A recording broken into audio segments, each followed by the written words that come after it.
everyone, it's Fiona Edgar here again. Because you seem to enjoy yesterday's video so much, I decided to make another one.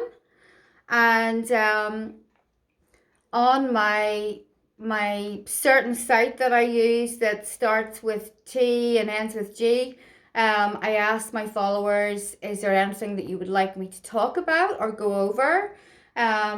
Just drop a comment, and I'm going to talk a little bit about those. So I am on my phone again, and I have no idea how long I'm actually able to record these things before it switches off.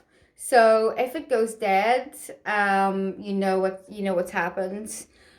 So the first question that I wanted to address, someone asked, what if you want to meet someone for the first time during a Mercury retrograde? And should you put it off? What should you do? Well, first of all, you need to be aware of the dark Cupid stuff that I mentioned yesterday. So the dark Cupid relationships that are sent to derail you from your path, you need to be mindful of that at the moment, because Mercury retrograde is in Aquarius, so is Venus, so is Jupiter. So it may seem to be something that, the universe throws towards you like a gift, but then it ends up being this really destructive relationship that derails you from your path. So be aware of the potential for that. It doesn't mean if it's a friendship type of thing, it doesn't really mean that you shouldn't investigate it, but the likelihood that it's not going to be permanent with Mercury in retrograde. So these can be those Mercury retrograde is a time of karma, when karmic scenarios happen, karmic types of relationships. So just be aware it may be one of those. If you want to play it safe, then I really would advise waiting until the retrograde is over, but also the shadow period, because we're not really going to be out of the woods then until mid-March. So I can't tell you what to do. I know that what I would do, and that is to wait or look for ulterior motives within the friendship or relationship. Do you get any bad vibes? If you're into astrology, you can look at the astrology between you and them. That will show up. Whether it's going to be beneficial for you or whether it's based on wounds. So the dark Cupid relationship, Chiron, is always going to be involved. Simply because it's your wounding, your original wound is like an avenue that spiritual attacks can travel through, and quite often it is through other people. So yeah, Mercury retrograde is a good time to go into the past in a healthy way, like ancestral work, like self evaluation, your own psychology, your own astrology. It's really helpful to do all of that. Like, where did I go wrong with this? How can I improve myself? How can I improve my relationships? How can I change this part of my life? It's all internal work that you kind of should be doing during Mercury retrograde, rather than starting new relationships or practices. So I can't really tell you what you should do. That's up to you. You've got free will. It's not my job to interfere with your free will, but I've given you advice so you can use that to work with. And that leads me on to the next question, which was, do you know what should we do to prevent entity attacks? Because this person has said that they're actually getting attacked in their sleep. This is kind of a difficult area for me to navigate, because on one hand, if I give you a lot of information and things that you can do, it actually makes you more vulnerable to other attacks, because your consciousness or your being is going to shine a lot brighter all of a sudden, like they see you as more of a threat. And obviously that will mean that you're more of a target too. So something kind of safe that I can tell you to do is that, well, this is something that I learned, and because I'm on the, I follow Acupuncture, and I work with the Old Norse forms of magic and spiritual belief systems. I would draw an algae rune onto my forehead or onto my heart or my solar plexus, energetically. So using your finger and projecting energy from your finger. You can also ward the four corners of your bedroom at night using that. And that's what I would do. If you don't belong to the same heritage as me, then something else is going to work for you better than that. So you would kind of need to investigate that through your own ancestry and your own path. um there are a lot more, there are a lot of other things I could tell you, but it will make you more vulnerable to more attacks, so I can't do that.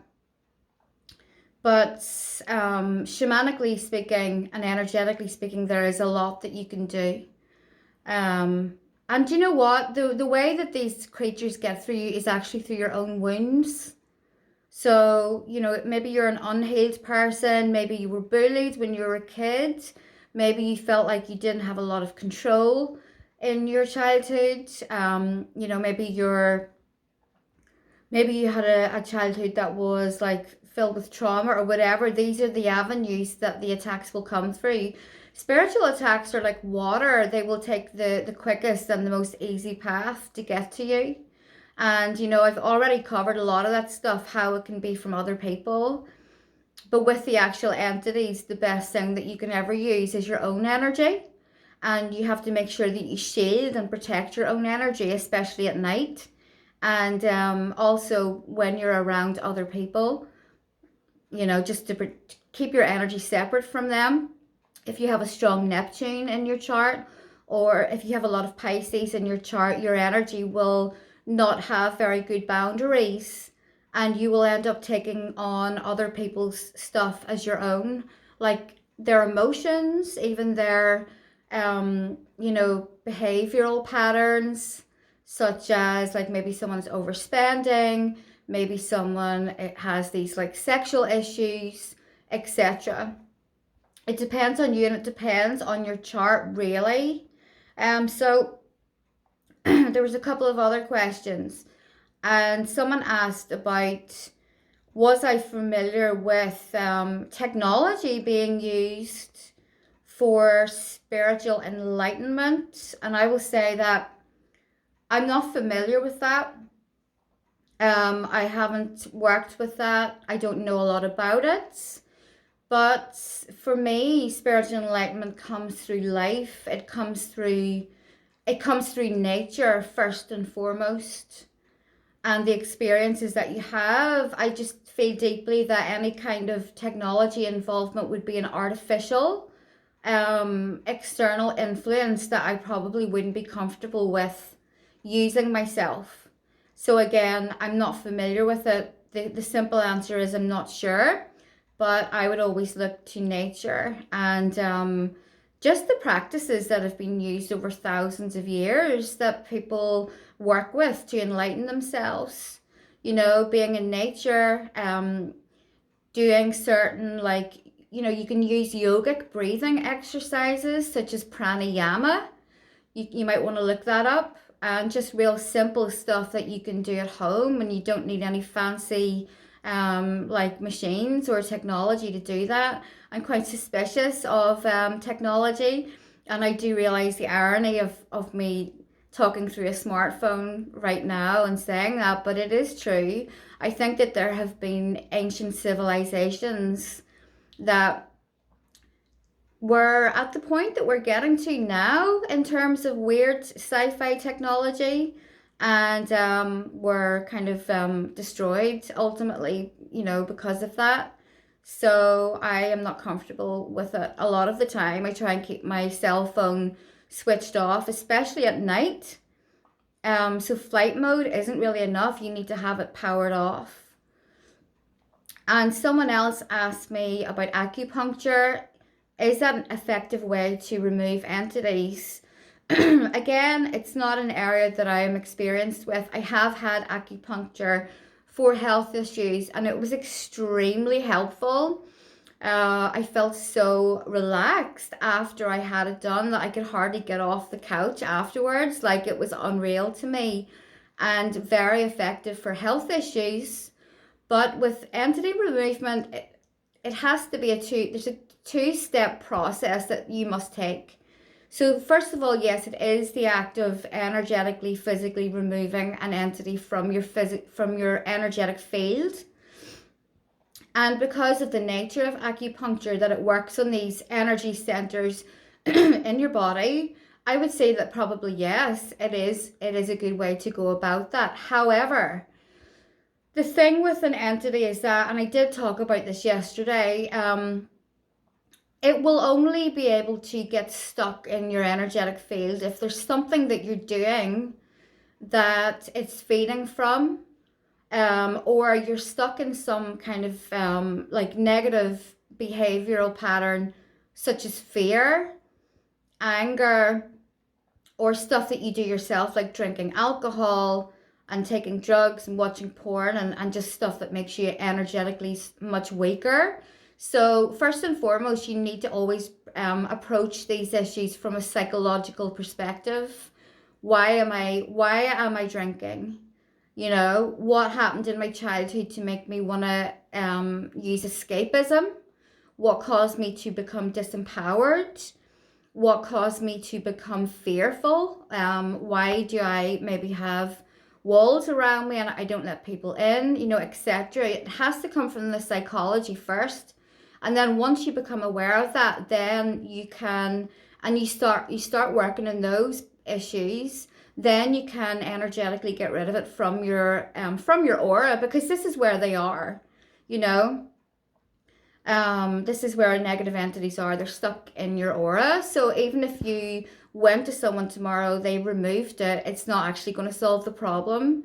Another entity will just come along and fill its place. Because you need to get to the root of that, which is actually something that you're doing that allows it to come in. So I hope that makes sense. There's a lot of new age stuff out there, you know, that just doesn't work. It makes the problem worse, and people don't know what they're doing.